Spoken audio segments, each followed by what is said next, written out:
Maharashtra governor పదవికి CP Radhakrishnan రాజీనామా చేశారు. రేపు ఉపరాష్ట్రపతిగా సిపి రాధాకృష్ణన్ ప్రమాణ స్వీకారం చేయనున్నారు. గుజరాత్ గవర్నర్ ఆచార్య దేవవ్రత్ కు మహారాష్ట్ర గవర్నర్ గా అదనపు బాధ్యతలు అప్పగించారు రాష్ట్రపతి ద్రౌపది ముర్ము.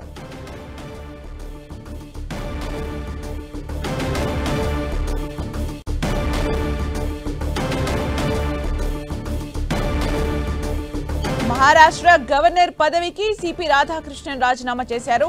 రేపు ఉపరాష్ట్రపతిగా సిపి రాధాకృష్ణన్ ప్రమాణ స్వీకారం చేయనున్నారు. గుజరాత్ గవర్నర్ ఆచార్య దేవవ్రత్ కు మహారాష్ట్ర గవర్నర్ గా అదనపు బాధ్యతలు అప్పగించారు రాష్ట్రపతి ద్రౌపది ముర్ము.